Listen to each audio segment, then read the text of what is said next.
எல்லாம் வல்ல இறைவனின் பேரொருளால் வல்லான் வகுத்த வழிகொப்ப அம்மன் அருள் டிவி நேயர்கள் அனைவருக்கும் எனது மனமார்ந்த வாழ்த்துக்களும் வணக்கம். இப்ப பொதுவா வாழ்க்கை என்ற ஒரு பயணம். இந்த வாழ்க்கை பயணத்துல நாம நம்மளுடைய கர்ம வினைப்படி தான் பயணப்பட்டுக்கிட்டு இருக்கோம். இந்த கர்ம வினைப்படி அப்படின்றது எந்த ரூபத்துல எந்த இடத்துல இருந்து எப்படி வருது அப்படின்னு தெரியும். இப்ப இதுல ஒரு சிந்தனை நமக்கு வேணும். உலகத்துல கோடிக்கணக்கான ஜனங்கள், எத்தனை கோடின்றதே இல்லை இல்லையா, கோடிக்கணக்கான ஜனங்கள், மக்கள், ஆத்மாக்கள் ஒண்ணு பிறந்துகிட்டு இருக்கு, ஒண்ணு போய்கிட்டு இருக்கு. அப்ப பிறப்பும் இறப்பும் என்பது இறைவன் கையில் அப்படின்னு நம்ம சொல்றோம். ஆனா பிறக்கும் போது ஒரு தாயோட கருவறையிலிருந்து வெளிவர்றோம். இப்ப தாயோட கருவறையிலிருந்து வெளிவந்த அந்த சன நேரம் இருக்கு இல்லையா, அந்த நேரத்துல நாம ஒரு ஜாதகத்தை எழுதுறோம். ஆனா ஜாதகத்தை நிலைநிறுத்துறக்கூடிய கட்டத்துல நிலைநிறுத்துறோம், வானத்துல நிலைநிறுத்தல, அது சுத்திக்கிட்டு தான் இருக்கு. நம்ம ஒரு ஜெராக்ஸை மட்டும் எடுத்து வைக்கிறோம். அப்ப கீழ்வான உதயம் அப்படின்றது தான் லக்னம்னு சொல்றான். எப்படின்னா தாயின் கருவறையிலிருந்து வெளியே வந்த உடனேயே அந்த தொப்புள் கொடியை கட் பண்ண உடனே அந்த சுவாசமானது, குழந்தை சுவாசிக்கக்கூடிய அந்த முதல் சுவாசம் இருக்கு இல்லையா, அந்த டயத்தை எடுத்து நம்ம லக்னம் அப்படின்னு கொண்டு போறோம். அப்ப லக்னம் என்பதுதான் ரொம்ப இன்றியமையாத ஒன்று. 12 ராசி தான், 27 நட்சத்திரம் தான், அதுல உருண்டோடக்கூடிய 9 கிரகங்கள் தான் விதியினுடைய சூட்சுமத்தை நிர்ணயிக்குது, விதியை நிர்ணயிக்குது. அப்ப ஜனனமான அந்த காலகட்டத்துல விதியை தீர்மானித்த பின்பு அதை மாற்றுவதற்கு, அதை மாற்றணும் அப்படின்னு நினைக்கிறது முடியாத காரியம். விதி நிர்ணயிச்சாச்சு. அப்ப நம்ம என்ன செய்யறோம், நம்ம ஆகும்னா சரி, ஏதாவது ஒண்ணு பரிகாரத்தை தேடணுன்றோம், அங்க போகணுன்றோம், இங்க போகணுன்றோம், இந்த கோயிலுக்கு போலாமா, அந்த கோயிலுக்கு போலாமா. ஆனா என்ன செஞ்சாலும் அவனே, நீ ஒரு கோயிலுக்கு போற அப்படின்னா அது உன் ஜாதகத்தில் இருக்கணும். அப்ப நம்பிக்கையுடைய மனிதர்கள், தெய்வ நம்பிக்கையுடைய மனிதர்கள் இருக்கக்கூடிய இந்த பூமியில தான் தெய்வ நம்பிக்கையே இல்லாத மனிதர்கள், நாத்திகர்கள் இந்த இடத்துல தான் இருக்காங்க. ஆனா தெய்வ நம்பிக்கையுடைய மனிதர்கள் வாழுகின்ற வாழ்க்கையை விட நாத்திகர்கள் நல்லாவே இருக்கான்.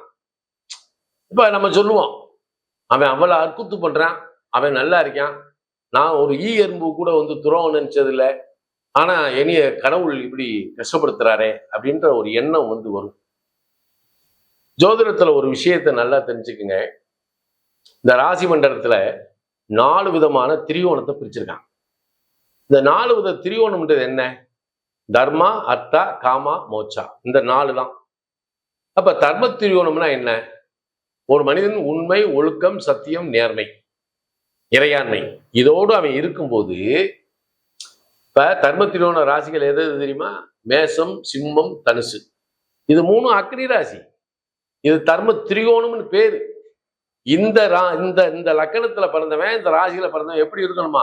உண்மை, ஒழுக்கம், சத்தியம், நேர்மை, இறையாண்மை, அன்பு. இந்த நிலையில இவன் இருக்கும்போது இவன் ஏழ்மையாக இருந்தாலும் இறைவன் இவனுக்கு கைகட்டி சேவகம் செய்வான். அதான் அங்க இருக்கக்கூடிய உண்மை. அப்ப நம்ம மேல ஒரு நம்பிக்கை வைக்கணும். நிலத்தில் விதைக்கப்பட்ட விதை அனைத்தும் வீணா போனதில்லை, அது விருட்சமா வளருது. அப்ப அந்த விருட்சமான பழுதான விதைகள் தவிர மற்ற விதைகள் அனைத்துமே விருட்சத்துக்குரியதுதான். அப்ப நம்பிக்கைக்குரிய நிலையில் இந்த பூமியிலே நாம் பிறந்து வளரும் போது அதாவது அந்த விதிப்படி நமக்கு என்ன கிடைக்கணுமோ அது கிடைக்கும். அதை எப்படி நம்ம எடுத்துக்கிறது அப்படின்றதா இருக்கு. அப்ப அர்த்த திரியோணம் என்ன? நீ உழைத்து அதில் வரக்கூடிய அந்த வருவாயை எடுத்து தன்னையும் தான் சார்ந்தவர்களையும் பாதுகாக்கக்கூடிய நிலை அர்த்த திரியோணம் அப்படின்னு பேர். அவனுடைய கர்மா அதுல எழுது. காமத்திரியோணம் என்ன? இந்த உலகத்தில் உன்னோடு உறவாடக்கூடிய அத்தனை உயிர்களுக்கு நீ காட்டக்கூடிய அன்பு இருக்கு பார்த்தீங்களா, அதுதான் காமத்திரியோணம். மோட்ச திரியோணம் என்ன? அர்ப்பணிப்பு குணமுடைய மனிதர்கள் இந்த பூமியில் பிறந்து மற்றவருடைய வாழ்க்கையை தெளிவுபட வாழ வைத்த பெருமக்கள் தான் மோட்ச திரியோணம் பேர். அப்ப இந்த 4 திரியோணத்துக்கும் 4 விதமான கோட்பாடு இருக்கு. ஆனா இதுக்குள்ளதான் நம்ம பிறக்கும். இந்த 4 விதமான இதுக்குள்ளதான் பிறக்கிறோம். அதைத்தான் ஆரம்பத்தில் அவன் என்ன சொல்லிருக்கான், 4 வகை பிறப்பு 7 வகை தோற்றம் 84 லட்சம் யோனிப்பதம்ன்றான். 84 லட்சம் யோனிப்பதம்னா என்னாச்சு? இந்த பூமியில அது பிறக்குது. இதை எப்படி கணக்கெடுத்தான்னு தெரியாது நமக்கு. நம்ம பேசலாம். 4 வகை பிறப்பு 7 வகை தோற்றம் 84 லட்சம் யோனிப்பதம். அதுல நம்ம ஒரு யோனிப்பதம் தான் இந்த பூமியில. ஆனா 6 அறிவு படித்த மனிதர்கள் அப்படின்னு நம்ம நினைக்கிறோம். 6 அறிவு படித்த ஜீவன்கள். இது இறைவனால் கொடுக்கப்பட்ட ஒரு வரப்பிரசாதம் தான். அதுல எத்தனையோ நல்லவன் இருக்கான், எத்தனையோ கெட்டவன் இருக்கான். ஏன் பிறந்த இளவயதிலே திருமணமாகி நல்ல குழந்தைகளை பெற்று வாழக்கூடியவர்கள் இருக்கான். 48 வயது வரை கல்யாணம் ஆகாதவன் நிறைய பேர் இருக்கான். அப்ப குடும்பம் என்ற அமைப்பே இல்லாமல் வாழ்கிற வாழ்க்கை ஒரு வாழ்க்கையும் இல்லை. அப்ப இந்த சமூகம் சமுதாயம் வந்து திருமணம் ஆகலைன்னா எவனை அங்கீகரிக்கவே செய்யாது. எவ்வளவு பாடுபட்டு சம்பாதிச்சாலும் சரி. அதே மாதிரி தான் பெண்களுக்கு. பெண்கள் பூப்பு எழுதுவதும் திருமணம் செய்து கொள்வதும் அவர்கள் குழந்தை பெற்றுக் கொள்வதும் ஒரு வரப்பிரசாதம். அப்ப இப்படிப்பட்ட சூழல்ல தான் நாம எப்படிப்பட்ட வாழ்க்கை வாழ்ந்துகிட்டு இருக்கோம், நாம என்ன செய்யணும், என்ன செய்யலாம், என்ன செஞ்சா என்ன கிடைக்கும் அப்படின்றத விட நம்ம ஒவ்வொருத்தருமே இந்த 12 ராசி கட்டத்துக்குள்ளதானே பிறந்திருக்கோம்.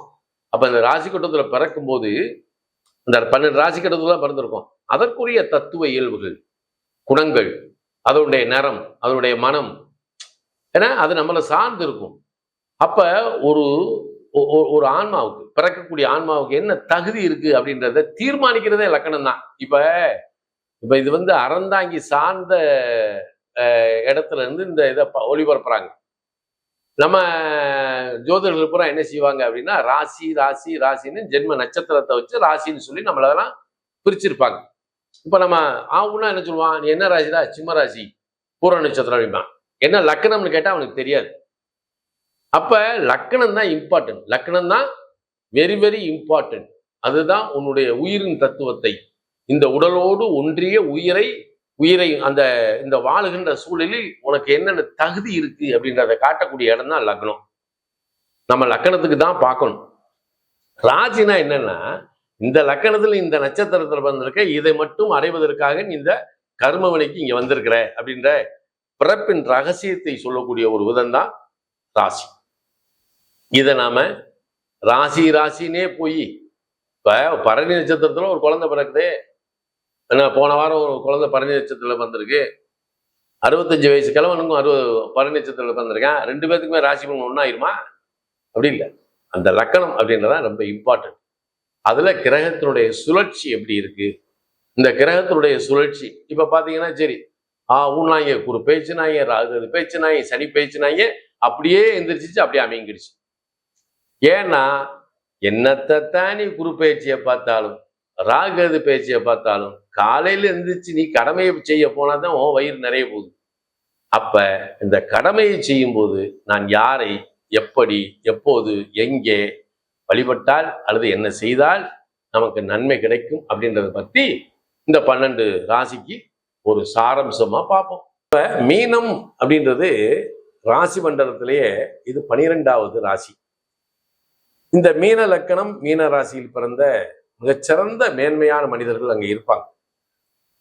ஆனா எதையும் இது தனது அல்லது இது என்னுடையது அப்படின்னு சொல்றதுக்கு இந்த இடத்துல இடமே இல்லை. காரணம் என்ன அப்படின்னா, இது வந்து மோட்சஸ்தானம். அப்ப போன ஜென்மத்துல இவர்கள் எந்த ஒரு நிலையை விட்டு விட்டு வந்தார்களோ அல்ல அதில் இருக்கக்கூடிய நன்மை தீமை என்னவோ அதை மட்டும்தான் இதை எடுக்க முடியும். மீனலக்கணத்துக்காக புதுசா நான் இதை செஞ்சேன் அதை செஞ்சதுக்குலாம் இல்லை. அப்ப இந்த வைகாசி மாசத்துல வந்து குறையெல்லாம் கிடையாது. மகிழ்ச்சிகரமா தான் இருக்கு, சந்தோஷமா இருக்கு, செய்யற காரியமெல்லாம் நல்லா இருக்கு, நமக்கு எல்லாமே அனுகூலமா தான் இருக்கு. இங்க நம்ம ஒரு வேடிக்கையை பார்க்கணும். என்னன்னா, இந்த ராசியில வந்து சனி வந்து அமர்ந்திருக்கிறார். சும்மாவே 7 ரச்சனைன்னு சொல்லி எல்லாமே பயமுறுத்திடுவாங்க, நம்மளும் பயந்துட்டு தான் இருப்போம். ஏன்னா சந்திரனோடு சனி சேர்க்கக்கூடிய காலம் உப்புக்கு சப்பலாத விஷயத்தையெல்லாம் மண்டையில போட்டு குறைஞ்சிக்கிட்டு தான் இருக்கும். சின்ன சின்ன விஷயத்துல எல்லாம் நம்ம வந்து பயப்பட வேண்டியிருக்கும். ஏன்னா ஒரு காரியத்துக்கு உருப்பட எந்த காரியத்தை எடுத்தாலும் அதுல தடை இல்லாம, செலவு இல்லாம, விரயம் இல்லாம எதுவும் பண்ண முடியாது. அப்படித்தான் இருக்கு. ஆனாலும் இந்த விரையாதிபதியோடு சுக்கிரன் 8ஆம் அதிபதியும் சேர்ந்து நிற்கிறார். 3 8 கூடையவர். சனி 11 12 கூடையவர். அப்ப நீங்க எடுத்த காரியத்துல அல்லது விருப்பப்பட்டு எடுத்த காரியத்துல போய் சில விஷயங்கள்ல மீள முடியாம சிக்கிடுவீங்க. மீள முடியாம சிக்கிறீங்கன்னா இந்த புலி வாழை பிடிச்ச கதை தான். ஐயோ இதுல போய் இவ்வளவு போட்டனே, அதை எடுக்கணுமே சொல்லி மேலும் மேலும் நீங்க வந்து பணத்தை அதுல போட்டீங்கன்னா அதை எடுக்கவே முடியாது. இப்பயே சுதாரிச்சுக்கணும். போனது போகுதுன்னு சொல்லி வெளியே வந்துருங்க. எந்த ஒரு காரியமா இருந்தாலும் சரி, இப்போதைக்கு நீங்க அதான் செய்யணும். ரொம்ப போய் அதிலே மாட்டிக்கிறாங்க. அப்ப எச்சரிக்கை உணர்வோடு இருக்கணும். தேவையில்லாதது தேடி வரும். அதாவது ஊர்ல இருக்க போனது வந்து செவரையை கூச்ச பிரச்சனை பூரா இங்கதான் நம்மகிட்ட தான் வரும். இந்த நேரத்துல யோசிச்சு என்ன செய்யணும்? ஒவ்வொரு காரியத்தையும் செய்யணும். அப்ப நாம இப்ப செய்யக்கூடிய ஒரு சின்ன செயல் தான் காலம் பூரா கஷ்டப்படுற மாதிரி ஒரு சூழல் உருவாக்கிறோம். அப்படின்னா என்ன? தெரிந்த நண்பர்களுக்காக, தெரிந்தவர்களுக்காக அல்லது உடன் பிறந்தோருக்காக நீங்க போய் ஒரு காரியத்தை செஞ்சு அல்லது அவங்களோட சேர்ந்து உள்ள போகும்போது இது காலத்தால் ஒரு விரயத்தையும் நமக்கு வீணான செலவையும் இது கொடுக்கும். அப்ப இந்த இடத்துல மனதிற்குள் என்ன செய்யணும்? மனசுக்குள்ள ஒரு தைரியமும் வேணும். எதையும் வந்து கடக்கக்கூடிய ஒரு மன தைரியம் வேணும். சரி சார், காசு பணத்துக்கு எதுவும் பிரச்சனை வருமா சார்? இல்ல. சில பேர் என்ன செய்வாங்கன்னா, இப்ப தேவைக்கு ஏற்கனவே இருந்த சொத்தை வந்து வித்து இந்த பணத்தை வாங்கி சில பைசல் பண்ணிடலாமா அப்படின்னு நினைப்பாங்க. அதுக்குரிய சூழலும் அதுல இருக்கு. சில பேருக்கு பங்காளிகள் சொத்து பிரிஞ்சு வரும். அதுல கிடைக்கக்கூடிய அப்படியே பார்த்தீங்கன்னா வாங்கின காசு போட்டு நிற்காது. அப்ப இதுல எச்சரிக்கை வேணும். அதே மாதிரி செவ்வாய் போய் 5ல் உட்காந்துருக்காரு. குழந்தைகளை அரட்டுறது உருட்டுறதெல்லாம் வேண்டாம். ஏன்னா தலை குழந்தை பிறந்ததுக்கு பின்னாடியே நம்ம ஏதாவது சொத்து சுகமே வாங்கியிருப்போம்.